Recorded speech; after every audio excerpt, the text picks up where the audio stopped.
The Lost Mermaid-Chapter 4. I awoke to a weak cry. For a moment, I was disoriented. Then, everything came rushing back. The baby. I squealed with excitement and rushed down the hall to Mom's room, joining my brothers outside the door. After a minute, Dale came out of the room, smiling. "It's a boy," he sang. My brothers cheered, and my heart sank. I wasn't ready for the news. How could this be? Didn't we have enough boys? My brothers all went into Mom's room, but I stayed outside, waiting for them to leave before going in. Finally, after everyone filtered out of Mom's bedroom, I went in, putting on a stoic, cheerful smile. There she was, lying on her bed, her face flushed and chestnut hair plastered to her forehead with sweat. Even after giving birth, Mom was beautiful. She smiled at me, radiant and glowing. Dad gazed from the corner as Mom placed the baby gently in my arms. The baby's eyes looked like big chocolate malt balls, and his hair was like thick chocolate frosting. He looked in my eyes, curling his tiny hand around my finger. I melted. He was adorable and perfect. I knew I loved him, and I always would. Mom looked at me with compassion in her eyes. "Are you okay, Julie? I know you were hoping for a sister." "Mom, he's adorable. I love him. He's perfect. What a blessing Dr. Treadwell got here in time." "Yes," Mom said. "It's a miracle." Dad asked, "Julie, what name do you like better, Bobby or Benny?" "Benny," I said. "He definitely looks like a Benny." "Then Benny he is," Dad said.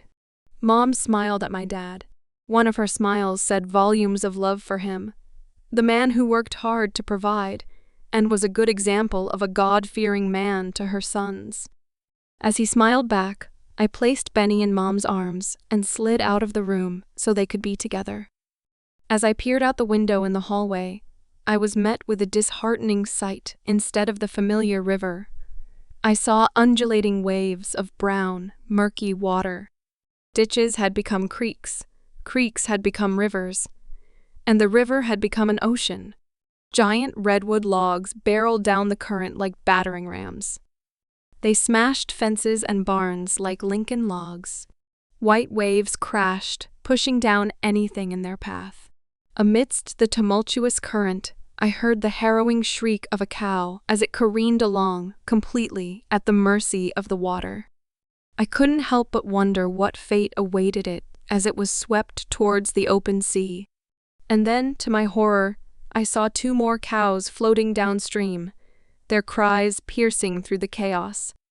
It was clear that we needed to devise an escape plan, and fast. The water was still rising, but it was still far away. Good. Feeling a bit reassured, I slipped into the kitchen to see what kind of meal I could pull together. An hour later, as I finished making a potato casserole and green beans, I heard a loud sound beating outside. From the living room, Wayne cried out, "A helicopter!"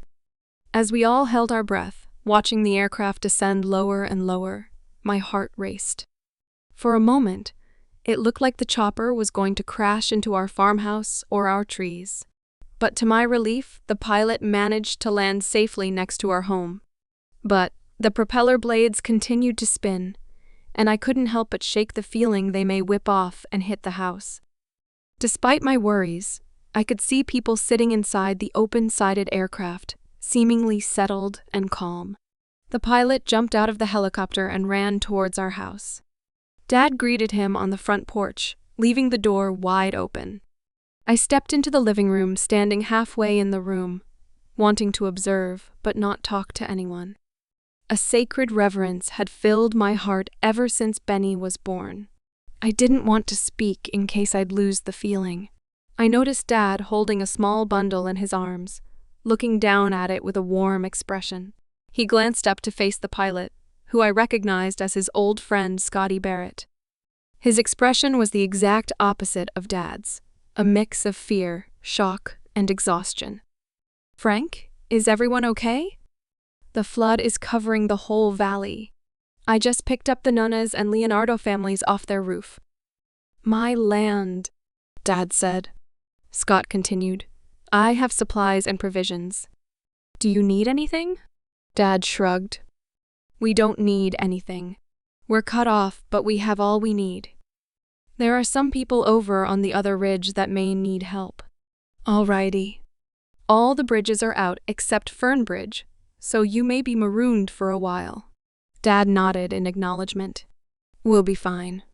We're on high ground. Dad paused and then reverently unveiled the face of baby Benny. Captain, I must be the luckiest man in the world, he said softly. I have 7 sons and 1 daughter. I thought, silently willing him to mention me, to remember me. 7 sons, he said again, as though in a daze. And it hurt. It shouldn't have, not after all the times he'd ignored me, but it still did. I was overreacting, and I knew it, but I couldn't prevent the wound from piercing my heart. I slunk slowly away, wishing I could shrink into the shadows. Was this proof of what I had suspected for so long? That my dad didn't care about me? Why would he? I'm just a lowly daughter in a fleet of 7 sons. My face pinched as I held back the tears. Fine, I thought bitterly. I don't need any of them, anyway. I fled to the broom closet where no one would find me. I buried my head in my arms as the flood raged outside,